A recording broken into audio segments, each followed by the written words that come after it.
Hashtag askgojiman, what supplements do you take on a daily basis? Great question, let's get to it. Roll the titles.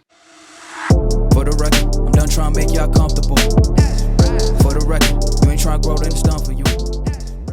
Welcome back, it's good to see you all again. If you haven't met before, then hi, I'm Gojiman. I'm currently finishing a Masters in Nutrition and qualifying as a nutritionist, and next year I'll be studying for a PhD in nutritional science. I make vegan health and nutrition videos every single day unless I'm snowed with assignments, in which I answer your health questions under the hashtag askgojiman. So if you have a question for me, then hashtag askgojiman in the comments below, or alternatively send your video questions through to contact@gojimannutrition.com. So just a quick reminder, if you are currently experiencing health and digestive issues that you want to get to the bottom of, I offer the organic acids, the stool tests and SIBO tests through my website. So if you've been checked over by your doctor and you haven't got the answers that you want and your health isn't great, then consider taking these tests, and I will link them up in the description below. So I just quickly want to run you through some of these supplements, vitamins and minerals that I take on a daily basis. So at the back we've got some protein, moving forward we've got some potassium and magnesium, and then we've got some protease with calcium in it. Then you've got some probiotics, then we've got some iron, and then we've got some digestive enzymes. And all vegans obviously need to take digestive enzymes because the fibrous foods make it impossible for vegans to extract nutrients from.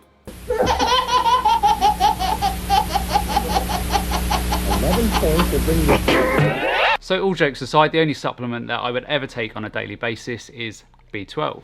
They are simply not needed with a balanced plant-based diet. And on top of this, supplements can often do more harm than good. So let's just quickly run through why in all but a few scenarios why I would never advocate supplements to vegans. So there are approximately 99 nutrients that the body needs to run optimally. This includes 16 vitamins, 60 minerals, 20 amino acids and 3 fatty acids, which are omega-3, 6 and 9.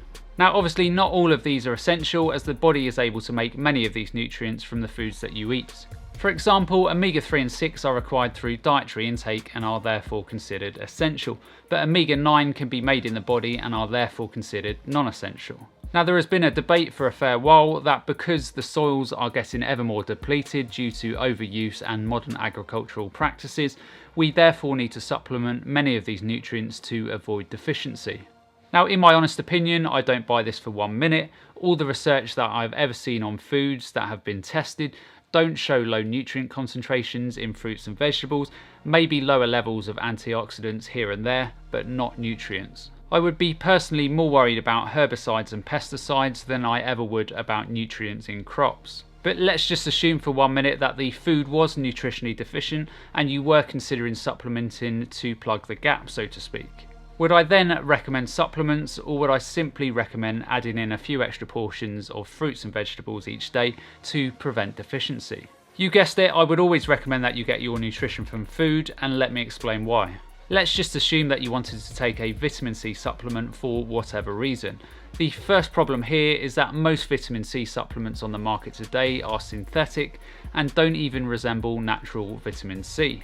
But if we look past this and assume that it's okay, which it's not, we still have a massive issue with quality control in the vitamin C supply chain. What I mean by this is that the vitamin C supplement that you take probably has in excess of 20 different steps along the supply chain, from the extraction of vitamin C from the corn all the way through to the bottling of the product that you purchase. So unless that supplement company has stringent quality control protocols in place from the raw material all the way back along the supply chain, which is near enough impossible today, the chances are that in the best case scenario you are getting a substandard product, or in the worst case scenario the supplement company has not got a clue what's in their final product, and it could be doing your health a lot more harm than good. You have only got to look at the tests done today on supplements from around the world, and you will clearly see that after the supplements have been taken from the shelves and analysed in the labs, many supplements actually have no product in them whatsoever.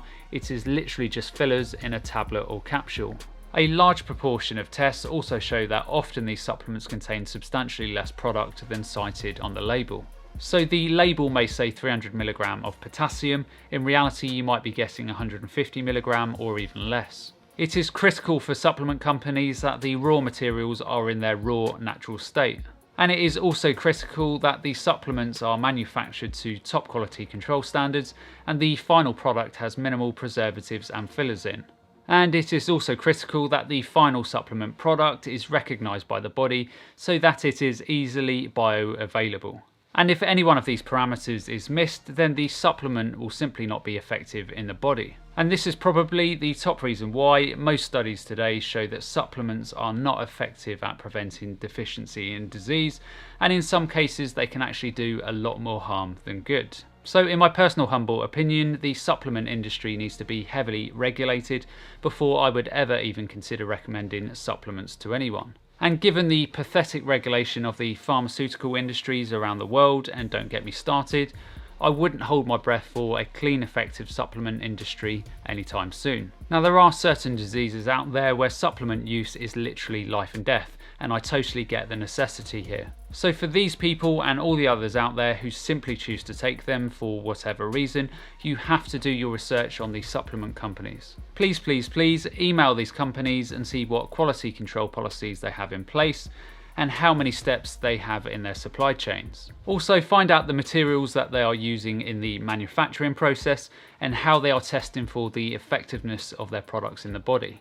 If they can't answer your questions or give fluffy answers, then simply don't use their products. It's not worth risking your health. So that's the end of today's video. I hope you all enjoyed. As always, remember to look after your body because it's the only place you have to live.